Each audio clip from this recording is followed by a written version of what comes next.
इहो घोटन जो घोट थव सचो सतराम। इहो लालन जो लाल थव सचो सतराम। इहो नंगी नंग पाल थव सचो सतराम। इहो कंदो माला माल थव सचो सतराम। इहो सखी लजपाल थव सचो सतराम। इहो गुलन गुलजार थव सचो सतराम। इहो सब जो आधार थव सचो सतराम।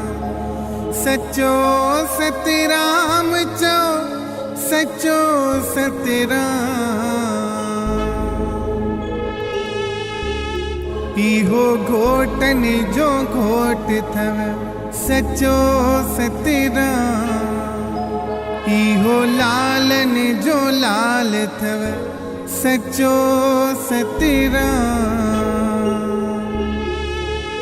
अर्थ उनई इंसान जो शान ई प्रभु वटि सभ खां मथां आहे, जेको हमेशा मालिक जे रंग में रंगियल रहे थो। मक़सद दुनी साहिब जे हिन पद में असांखे तलकीन कई वई आहे त ए इंसान पाण खे सभ खां मथां न सम्झ, पर सची दरबार में जॾहिं शान ऐं मान पाई उहा ई तुंहिंजी हक़ीक़ी कामयाबी आहे, जंहिंजे हासिल करण लाइ मालिक तोखे मानिश जनम ॾिनो आहे। ऐं उहो तूं तॾहिं थो हासिल करे सघीं जॾहिं उन ई प्रभु भक्ति जे रंग में रंगजी हिकु थी वेंदे ऐं पंहिंजो वजूद अहंकार ख़त्म करे छॾींदे ऐं परमपिता परमात्मा वरी पंहिंजे लालाण में लाल करे उन ई महान पुरुष खे पाण सां मिलाए पंहिंजे प्यारनि जी संभार जो बार मथां रखे थो, याने उन्हनि खे ईश्वर जो दर्जो ॾिए थो। मिसाल परोपकार प्यार ऐं ईश्वर भक्ति जे अमर आस्थान रड़की साहिब जो पायो विझंदड़ ईश्वर स्वरूप संत घोट खोताराम साहिब वटि जॾहिं उहा ख़बर पहुती त फसल घटि थियण सबबि मुल्क ॾुकार जी लपेट में अची वियो आहे, वापारनि ऐं ज़मींदारनि अनाज गुदामनि में रखाए छॾियो आहे ऐं ग़रीब सख़्त परेशान आहिनि ऐं असर संतनि जे आस्थाननि ते बि पियो आहे ऐं हयात पिताफ़ी दरबार ते वधीक असर आहे। ही संत कंहिंजो ॾुख ॾिसी न सघंदा हुआ, वरी दरबार लाइ ॿुधी किथे बि वेहण वारा हुआ।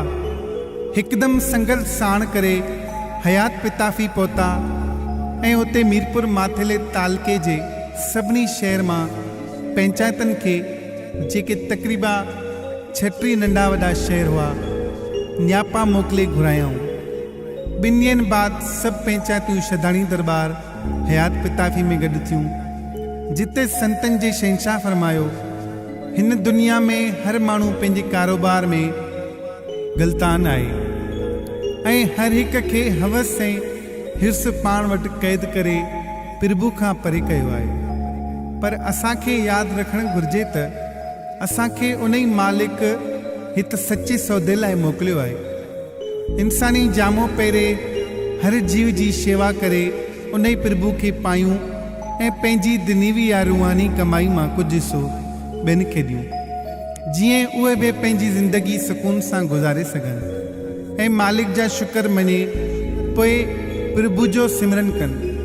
अगरि इंसान खे ज़हनी सुकून न हूंदो ऐं रोटी लाइ परेशान रहंदो त हू ध्यानु न धरे सघंदो ऐं सदाईं गिणती में रहंदो।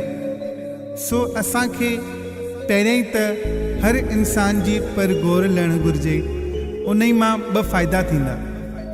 हिकु ईश्वर जे नाले ते कुझु ॾिनोसीं ऐं ॿियो वरी वठण वारे सुकून सां बंदगी कई।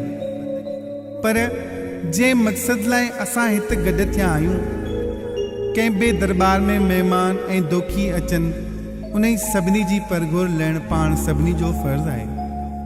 हिन डुकर जे समय में दरबार अचण वारनि जो तादाद वधी वियो आहे ऐं आमदनी घटिजी रही आहे। सो असांजो ख़्यालु आहे त हिते जेके बि ज़मींदार आहिनि उन्हनि ते बंधण ॿधिजे त उन्हनि जी जेका बि पैदाइश थिए उहे हिकु खरार 24 मण हिकु टोपो छिसेर दरबार में ॾियनि। उन ई सां ज़मींदार ते ख़ासि असर बि न पवंदो ऐं शेवा बि थींदी। वधीक मालिक आयो।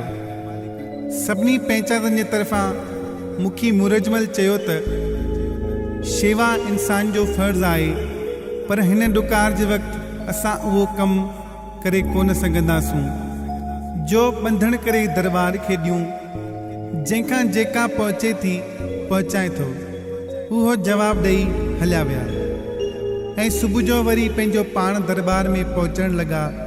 सवेर गॾु थी सतगुरु साईं खोताराम साहिब जे चरणनि पकड़े अर्ज़ु कयूं त असांखे बचायो।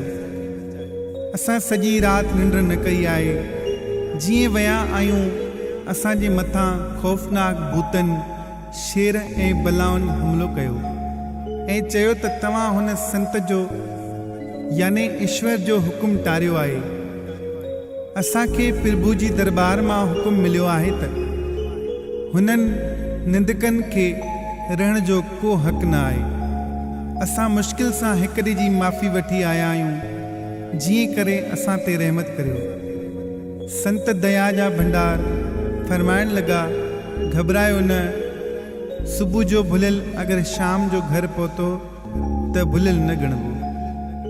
तव्हां दिलि सां पछताव कयो, सो हाणे तव्हां ते बंधण साॻिया आहिनि, पर खरार ते हिकु पिणकी 1.5 सेर वधाइजे थी, जेका ज्योतिन वारे भाई हज़ारी राम खे मिलंदी।